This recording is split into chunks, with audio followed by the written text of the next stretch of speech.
Welcome back everyone. Something a little bit different today. The first day out on the bike of the new season. It's a bit chilly still, but couldn't resist it. I've been looking at the bike sat in the garage now for the last few weeks, thinking, oh, it won't be long. So I thought today's the day. Bloody cold still though. So I wanted to have a chat about our dear friend Howard Cox. A man that I only met sort of fairly recently, but what a good lad he is, Howard. You know, a brave man, has come out in support of Tommy. It's cost him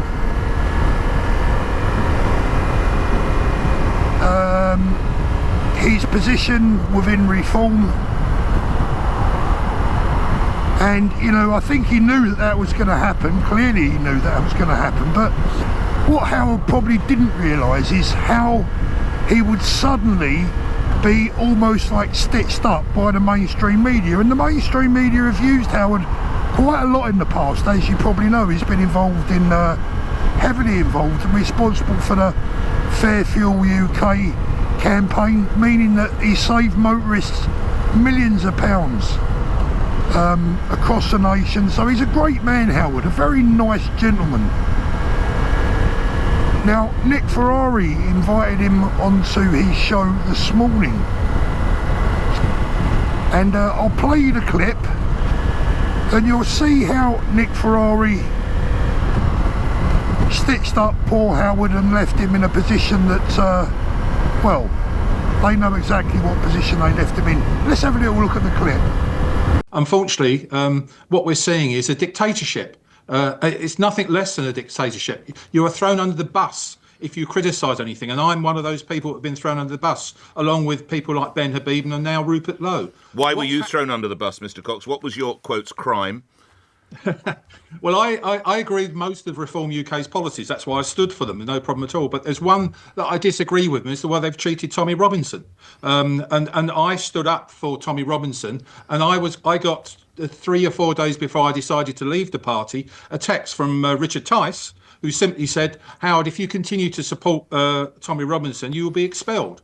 And this is supposed to be a party of free speech.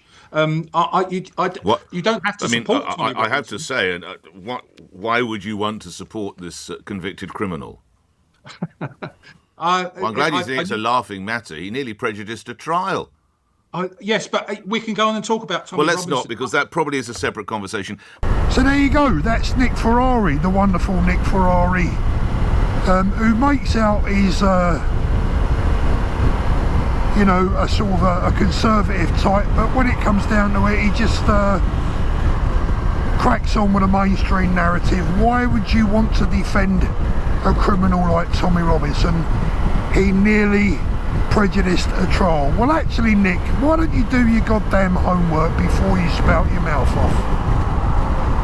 Yes, that he is what he was convicted of and later released.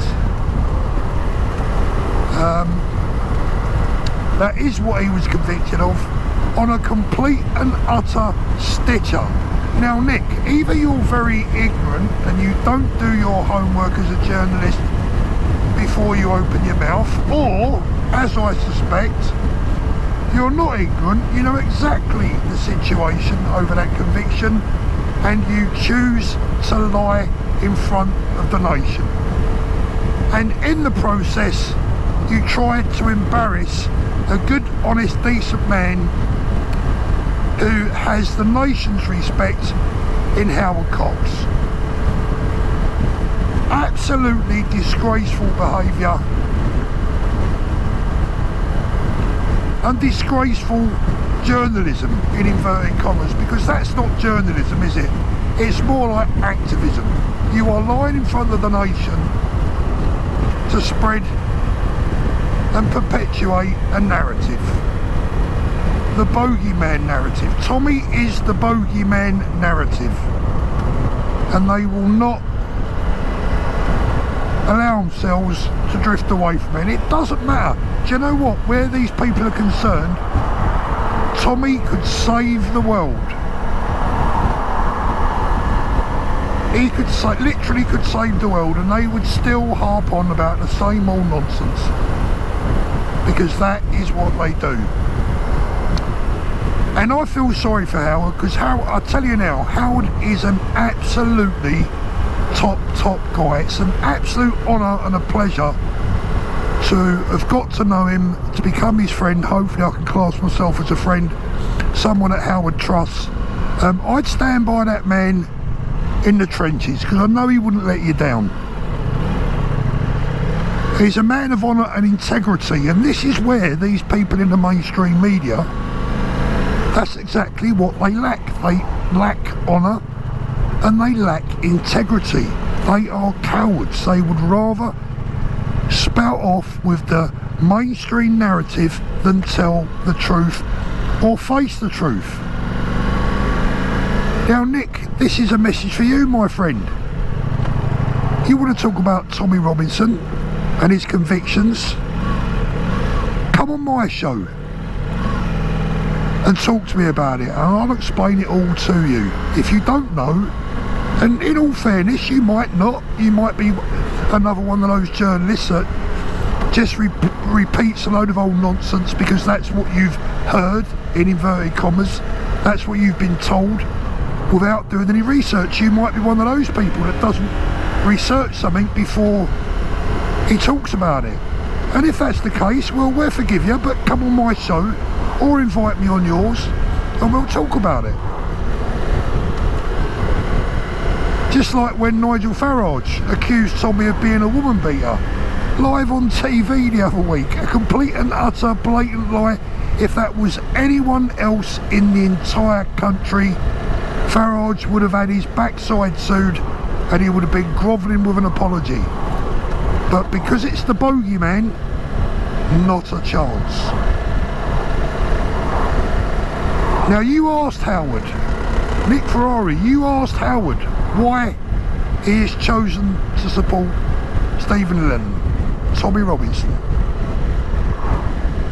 You asked him why, but you answered your own question, Nick, because your response is precisely why people like me, people like Howard, people with completely clean histories, we have no records, we have no history of any far-right activism, we're just ordinary granddads that are sick to death of the lies being perpetuated by the mainstream media and so-called good guys like Nick Ferrari, who I've always had a bit of respect for, but that's dwindled away over the years.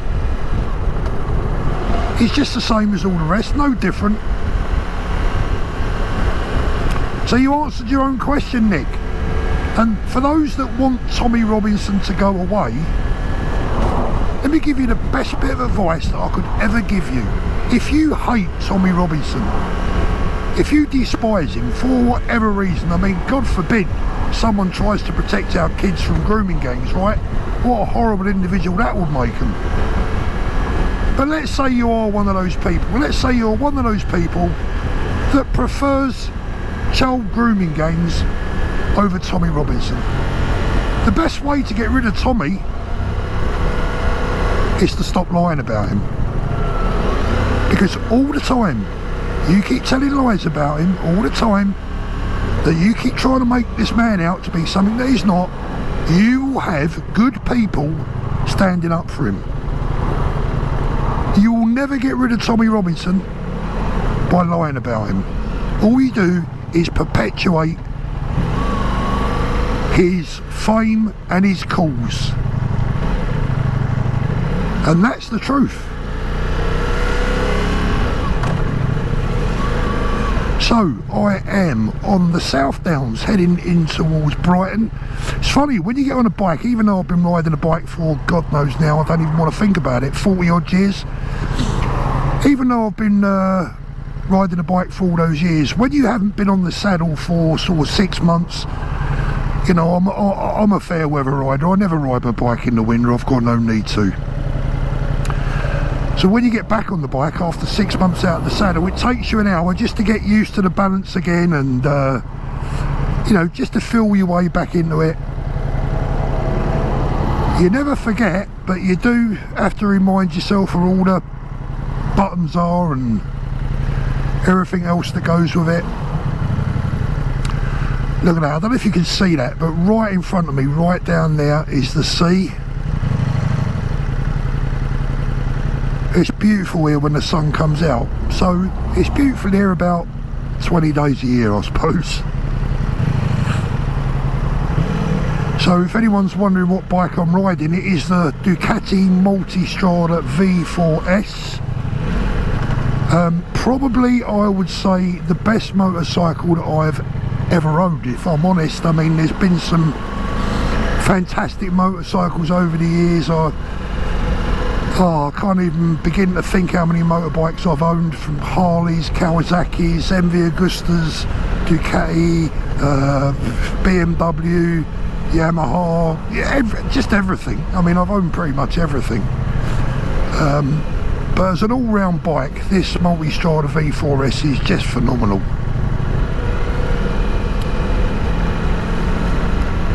I'm thinking potentially of riding it down to Spain in the summer.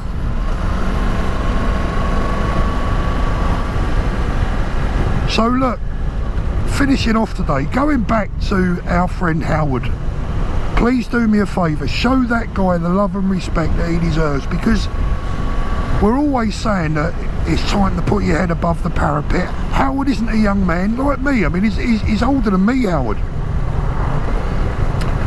He's not a young man. He could quite easily sit there in his front room and relax and live the rest of his life and his retirement in peace and quiet without doing what he's doing, but he does it for all the right reasons. And then he's treated in that horrible fashion by Nick Ferrari, who's sitting there doing precisely the opposite to what Howard's doing. Howard is sitting there earning nothing, telling the truth. Nick Ferrari is sitting there earning a fortune whilst perpetuating inaccuracies. Work it out for yourselves who's right and who's wrong, who you should be supporting and who you should be showing the love. And like I said, if Nick Ferrari gets to see this, Nick, come on my show, mate. I don't hate you, Nick. I don't hate anyone, mate. I don't hate you. You just need to have someone in front of you that is perhaps a little bit more up to date with the facts about Tommy's convictions, what he has done, what he hasn't done, what he's guilty of, what he isn't guilty of. Is Tommy an angel? No, we know that. He doesn't pretend to be, for God's sake. But when someone's right, what they've done in their past is pretty much irrelevant. So does that mean that if you've ever been convicted of any crime, no matter how small or meaningless, that you can never ever be right again in your life, that every time you make a point you're wrong? Really? Is that the sort of society that we want to live in? The Bogey Man. People who are daft enough to believe in the Bogey Man. I thought that was for children.